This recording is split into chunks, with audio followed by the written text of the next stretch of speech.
Hello, everybody. Welcome back to the NBA Front Office Show. Before we get into today's news and notes, and there is a lot of it, I want to thank everybody for helping us hit that 20,000 mark on the NBA Front Office YouTube channel. So cool to see. We are so appreciative of everybody for subscribing to our show. If you're not a subscriber, hit that button, join in, subscribe, and make sure you turn on notifications and follow us as well over on Apple Podcasts, Spotify, wherever it is that you listen to podcasts, and give us a 5-star rating and review. We love going through there and reading the reviews.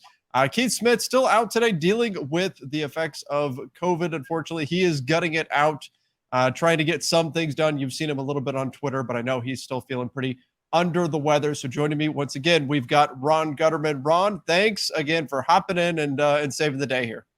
Yeah, of course. We wish Keith well. Hope he's back soon because, us two doing this show is just, it feels unfair. It feels unfair a little bit.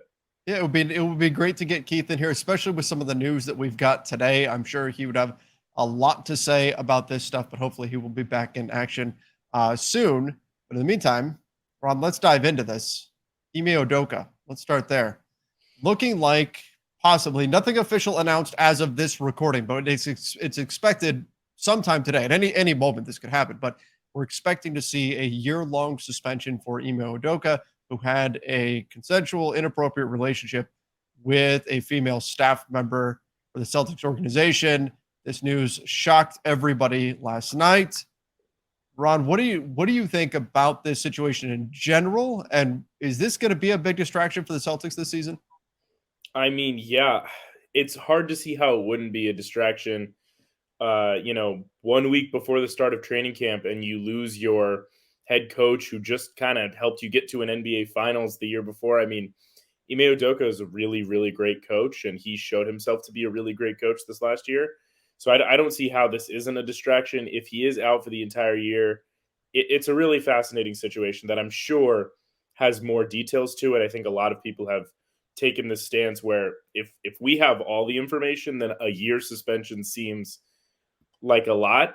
But that must mean that there's more that will come out over time. It's hard to really make a full comment on this situation because we don't know what's going on over there. But yeah, I mean, if he's out for the whole year, there's talk that he may not come back at all. He may resign the position. Like there's a lot of uncertainty with Ime Udoka and the Celtics, and I can't imagine that not looming over their heads for the entire season. Oh, their media day is not going to be fun for anybody in the organization coming up in just a few days. Joe Mazzulla will likely take over as the interim head coach. I keep trying to figure out with this, and again, we would just be speculating at this point. We don't know exactly what happened or anything, but it's strange to me when I look at this and I see the reporting on this that his job is not in jeopardy, but a year-long suspension is likely. How do you? I don't. It feels like such a fine line to say, well, clearly it's bad enough to suspend someone for a year, but lose their job. No. That's not even in question. That seems like a weird place to draw that line. Now, you mentioned that Ime Udoka may end up just resigning, or we'll see what ultimately happens there. But it makes me curious about the details of this situation, and I think a lot of people are curious. And I don't know that we're ever going to get the exact information out of this, but it's just interesting that that's where the line got drawn and why perhaps they may have come to that conclusion. Yeah, and one reason that the rumor and speculation about him potentially resigning or him considering that, the reason that's out there is because this is a Celtics team rule violation, Right. And a Celtics team suspension. If he chose to leave, he would get another job elsewhere. Now, it wouldn't be a head coach because all 30 teams have their head coach, but he would be able to work this year because this is not a league suspension. This is a Celtics suspension. And I do think it's interesting to see that, like you said, like what is the line of it's inappropriate enough to suspend him for a full year and potentially cause him to resign, but it wasn't so serious that we would ever consider firing him. Right. It's a little strange. Would another organization want to take that on? That heat that you would get? Like if Udoka, let's say he's suspended for a year and then he says, okay, well then I resign. And then he goes and gets hired by Team X. that's going to generate a lot of eyes onto that team, a lot of questions, a lot of uncomfortable questions that they're going to have to answer. Do you think a team would really do that just to bring him on as an assistant? I could see it. Ime Udoka is a very solid coach, and I think based on the details we have now, of course there's potentially more out there, but based on the details that are public knowledge, there's no reason to believe that Ime Udoka is any sort of like threat to like team, people feeling safe within the Mhm. organization. Like it doesn't. This does not seem like a situation where Ime Udoka is some like terrible villain that should be ousted from the league. Like, we've seen in the past year, some people in the NBA and the NFL have gotten in trouble for far worse things. This is just one of those situations where it's strange to see the details that were made public versus what's going to happen to Ime Udoka, which is a potential year-long suspension. It doesn't feel like it matches, which is why I would love for more details to come out. But you're right, I just don't know if we get them. I'll tell you one thing though, as much as, we're all not sure about what the details are, I don't particularly care or think it's all that appropriate to find out the identity of the other person involved. Yes. And I've seen already names getting thrown out and speculation, and that's reckless and should not be happening at all because you could be, I mean, massively, massively negatively impacting another person's life without having any kind of proof or anything. I don't I don't think that that information needs to be shared or should be speculated about. Yeah. I mean, if your instinct in this situation is to go, Google the female staff members of the Right. Boston Celtics, your head's in the wrong place, and got to reevaluate, what your priorities are in these situations. Absolutely. Absolutely. And with another difficult situation with Robert Sarver, we're going to get to that topic in just a bit. But this has been a rough week for the NBA in general, dealing with the Robert Sarver situation. And of course, now that's going on with Ime Udoka. All right, let's talk about the trade that surprised a lot of people. Went down early this morning. Bojan Bogdanovic going from the Utah Jazz to the Detroit Pistons. Uh, the report from what was it, like a week or so ago, was that the Jazz felt like Jordan Clarkson, Malik Beasley, Bojan Bogdanovic, each one of those players individually is worth the first round pick. Guess not, Ron. Guess That's not. not. What happened? What happened here? Why would Utah, after getting this haul for Rudy Gobert and a haul for Donovan Mitchell, suddenly ship off Bojan Bogdanovic, the best player they've got left that they want to trade, in my estimation, and get zero draft compensation in return? Yeah, I mean, it's a very weird trade. I do think, their evaluation of Bojan Bogdanovic, Jordan Clarkson, Malik Beasley, I think their evaluation was a little bit off to begin with, Mhm. considering that Jeremy Grant went for, I think, a 2025 protected first round pick. Seeing what some of these other like wing players went for this offseason, um, I think it was always a bit of a weird evaluation to say that Bojan Bogdanovic was worth a first round pick. It would have needed to be pretty heavily protected by himself. But I think this is a bit of a strange trade for Utah. I think there were options. Phoenix had shown a significant interest. I know the Lakers had shown significant interest. I wonder what else was out there. Now, obviously, Utah has done a very good job this offseason of maximizing their returns on their players. So I tend to believe that if this is what they got, it's because that's the best they could get. So I'm giving them the benefit of the doubt there, given what they did earlier this offseason. But on the surface, it is a bit of a strange trade for Utah and what I consider to be a home run for the Pistons.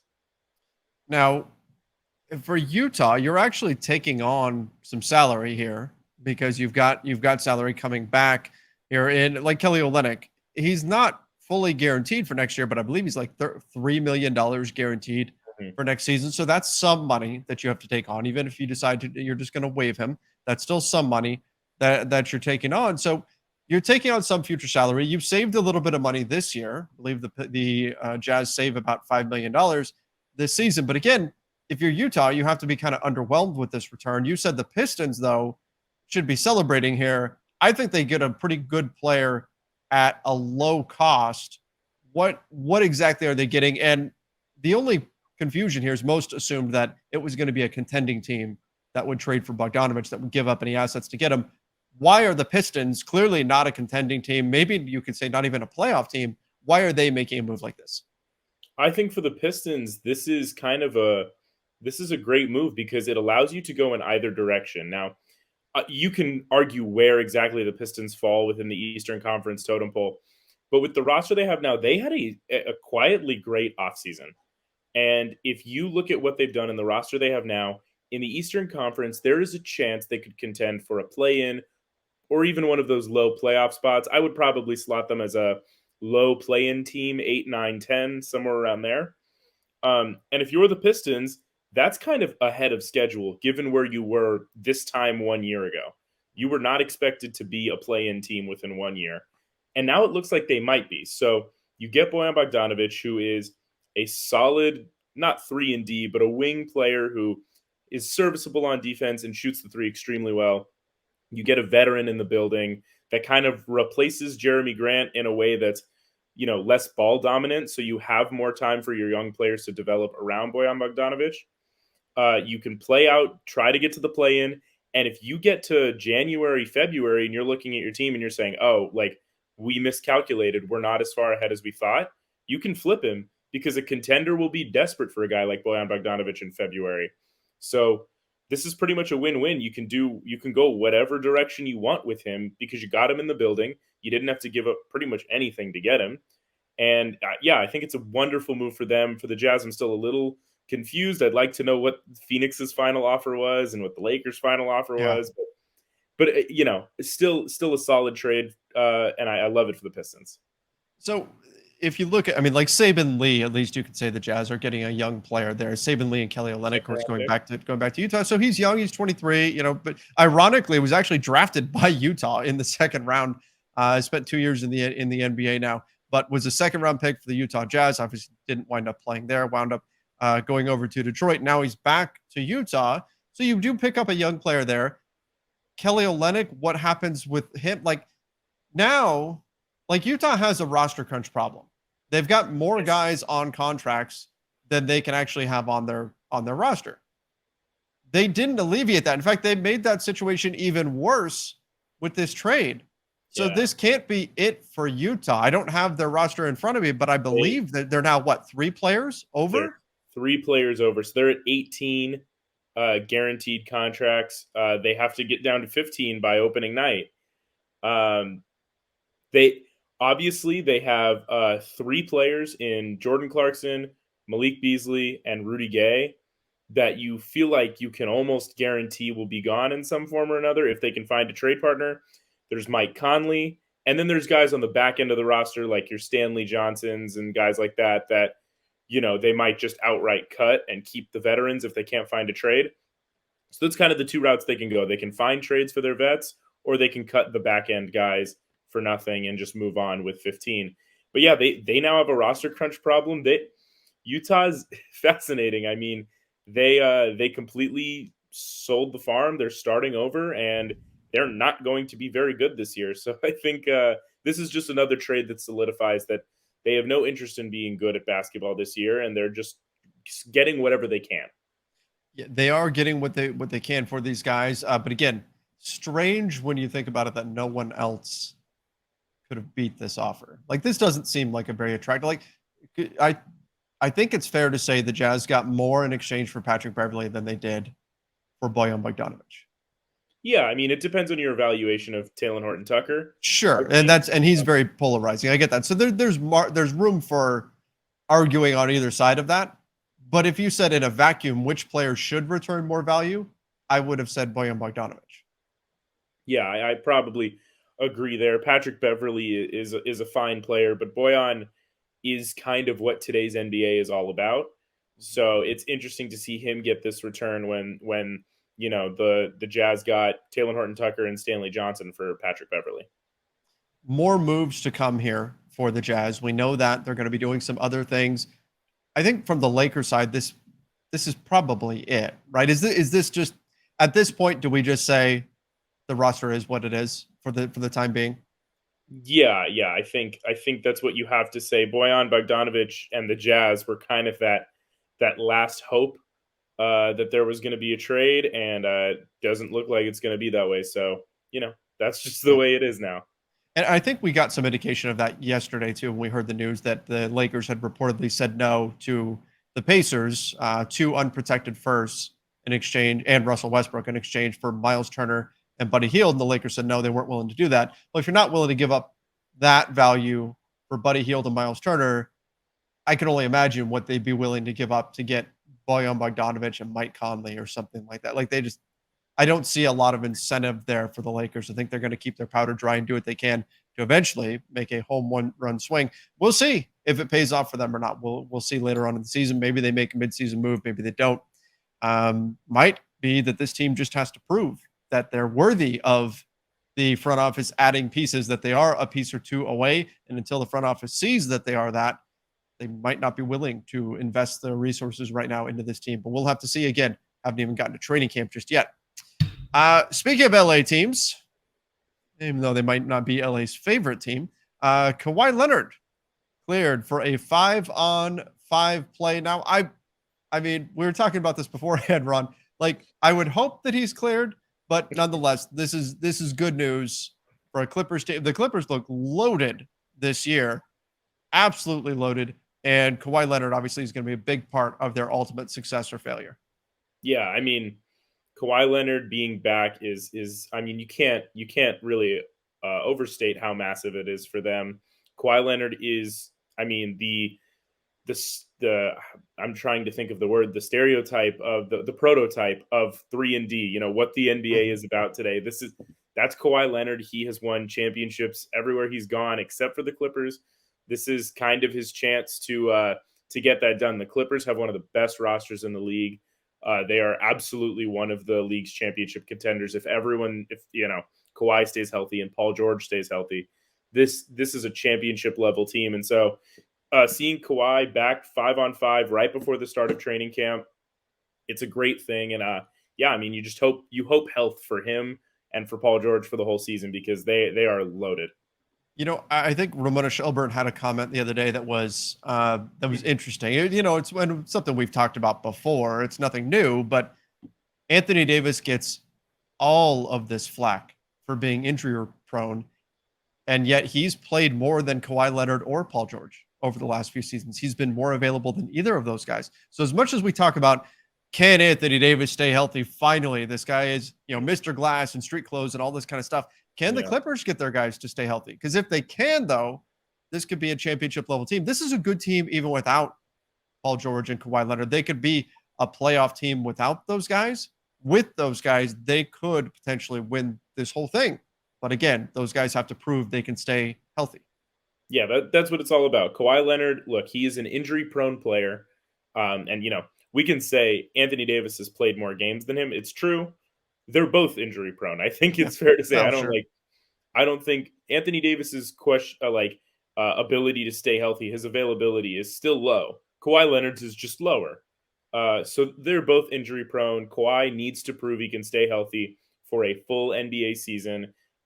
He's done it a couple times, but then he's failed to do it a couple other times. He's in and out. So, you know, if he can stay healthy this whole season, and Paul George, he'll probably miss some time. Paul George is known to miss, you know, 1 month, maybe 2 months in the middle of every season. If they can get healthy at the right time, playoff time, this is a championship level team. You can't have enough wings in today's NBA, and the Clippers have really tried to push the boundary of that. Guys like Nicholas Batum, Marcus Morris, Robert Covington. Now you've got Norman Powell. You're adding all of these. What's that? Yeah, Luke Kennard, right? I mean, it just goes on and on and on. They have so many wings, so much versatility there. They could be very, very good. Clippers and Raptors hold, I think, by my calculation, rough estimation, 85% of the league's 3-and-D wings. they've got them all, and they're not giving them up. Speaking of players who can't seem to stay healthy, unfortunately, Lonzo Ball has knee surgery, arthroscopic knee surgery, will be reevaluated in 4 to 6 weeks. Always important that we mention, when you hear that term reevaluation, that does not mean return. That means they're going to be checking in to see how he's healing. Doesn't mean he's back on the court in 4 to 6 weeks. Means it's going to be most likely quite a bit longer than that for him to get back on the floor. They're just doing a check-in in 4 to 6 weeks. This is not good for a Bulls team that needs Lonzo's defense. They need him on the floor, and yet he also can't seem to stay healthy. And now we've got this news that he is going to be reevaluated in 4 to 6 weeks. Yeah, I mean, if you're taking a look at that Chicago roster and you scanned the entire NBA for a starting caliber point guard that fits Zach LaVine, DeMar DeRozan, and Nikola Vucevic better, you're not going to find one better than Lonzo Ball. He is the absolute perfect complement to those three guys. And it's a real bummer that he can't stay healthy. This has been a problem since his rookie season.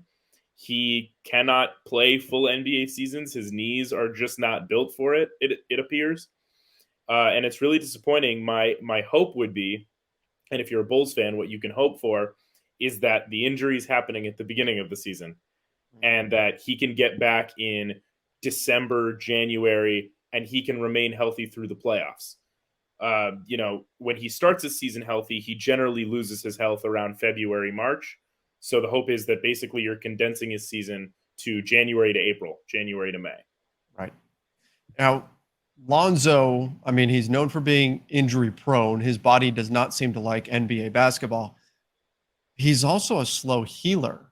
Now, again, I haven't followed every single injury, or at least off the top of my head, since he became a Chicago Bull, not maybe like I did when he was a Laker, but still, my recollection has been that he's a guy where when the timeline is set for 4 to 6 weeks, he's a guy that comes back in 10, right? Like it takes him a while to recover from injuries. Now, I'll also say that from the Lakers organization, they're notorious for setting timelines that are short, right? Yeah. And then those get pushed I don't know back. what Chicago's like in that way.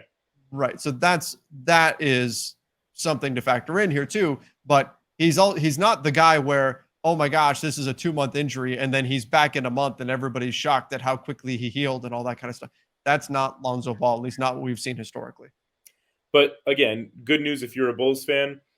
Even if he's out 12 weeks, he's still back December 15th. He didn't even miss half the season. And then you hope you have him for the rest of the year. Lonzo is just one of those guys that is probably never going to play more than 60 games, 55, 50 in an NBA season. So if you're the Bulls and if you're Lonzo Ball, it's best to be strategic and make those 50 games happen in the last 50 as opposed to the first 50. True. Yep. Good point. Good point. Speaking of injuries, Shai Gilgeous-Alexander for the Oklahoma City Thunder. Man, this team and injuries already this season. We've seen what happened with Chet Holmgren, and now Shai is out for the beginning of camp with an MCL sprain. Now, that doesn't mean that he won't be ready for the beginning of the season, but still, it's not ideal to have. I mean, he's their guy, right? This is the guy on the Thunder, and now he's going to be out for the beginning of training camp. Not an ideal way to start off the season, though. Certainly, it could be worse than an MCL sprain.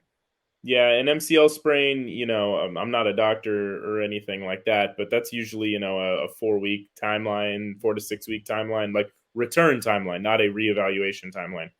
So I think he'll be back for, somewhere in the beginning of the regular season. And then look, when Chet Holmgren went down for the season with that injury, the Thunder, it now becomes clear what their goal is this year. It's to tank again. And that's whatever you want to make of that. But Shai Gilgeous-Alexander, he's a very good player. He's one of their cornerstones of this franchise. So when he misses games, it sucks. But the Thunder are also saying, it's a few more losses might help us a little bit at the end of the season. Shai Gilgeous-Alexander, of course, wants to be out there winning games. He'll get back out there as soon as he can.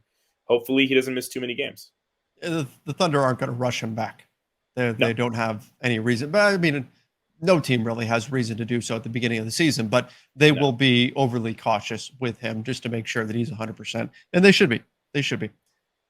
Last thing we've got, Robert Sarver selling the Phoenix Suns as well as the Mercury.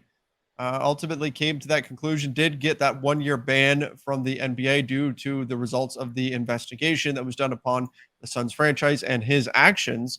And he ultimately decided that after we heard about, PayPal was going to be pulling their sponsorship, or not pulling it, but would not be renewing their jersey sponsorship for the Suns. That's what they had released. There was going to be a lot of pressure. A lot of people were making the comment that the NBA was letting Robert Sarver off light, that they should have gone a Donald Sterling route and taken away his team. That's not exactly how things played out with Donald Sterling, but nevertheless, all of that is kind of a moot point at this point because Robert Sarver announced that he will be selling the Suns. He also cited an unforgiving, I don't know if the word he used was atmosphere or whatever it was, but an unforgiving time that we live in. Almost as though he was kind of placing the blame on others, like trying to deflect or something like that. Rubbed people the wrong way. That statement, and I understand why, but nevertheless, for our purposes, he's selling the Suns, and I would imagine there's going to be no shortage of suitors for Phoenix. Yeah, and you know what? If Robert Sarver thinks there's no forgiveness in the world, that's because for him there isn't. No one cares what Robert Sarver has to think on the situation. It's very, very good that he's selling this team. Look, that the reports that came out about him, the investigation, the findings from that were just absolutely awful. And the NBA said they were letting him, essentially admitted they were letting him off light, and the public pressure was going to do what it would. And I don't want to give any credit to the NBA because they should have given him a harsher punishment to begin with. But the NBA got what they were seeking. The immediate public pressure is essentially forcing Sarver to sell this team. And I think it's for the betterment of the NBA. Not to compare him to Donald Sterling, but like that was better for the league when he was basically forced to sell his team. Steve Ballmer came in and kind of changed the Clippers around and changed the culture of like what it meant to be an NBA owner.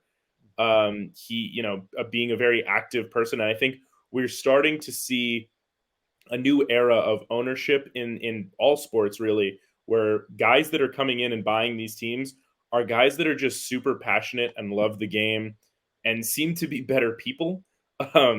So I think this is kind of a good thing for the league. And yeah, you're right. There will be no shortage of buyer options because the Suns are in an amazing place as a franchise.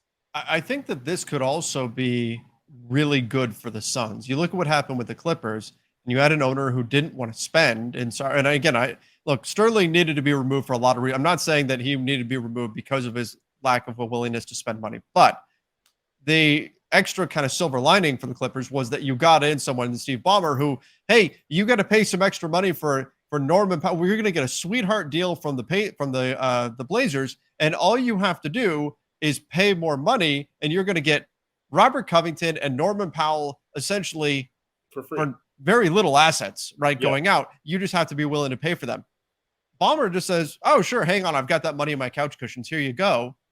Right, the Suns could get very much Sarver is known for being cheap as an owner, right? He doesn't want to spend. You get somebody coming in where an NBA team, like with Ballmer, is a toy, is not a source of revenue, is something that is just they're doing for fun. And you mentioned and the passion of the game. The Suns could find themselves in a much more competitive situation with an owner who has even deeper pockets and more of a willingness to spend. So this could be a good thing long-term for the Phoenix Suns as well on the court. Yeah, and the Suns are in a great place right now. And the hope is that if a new owner comes in who, like you said, is willing to spend, has the deep pockets, the hope is that they could transition out of Chris Paul and into another elite point guard that could kind of help shape their future alongside Devin Booker, DeAndre Ayton, Mikal Bridges. Like this is a really good team that they have right now. So I think ownership, that there will be plenty of ways for Sarver to go to sell this team. He's going to make a ton of money off of this. So congrats to him for that, I guess. But congrats to whoever ends up buying the Suns because you got yourself a really good franchise in a good spot. Absolutely. Absolutely. And I think you're right. I think they will be a suitor for another guard to pair with Devin Booker in the long term. For right now, for this season, we'll see what Chris Paul, Devin Booker, and the Suns can do.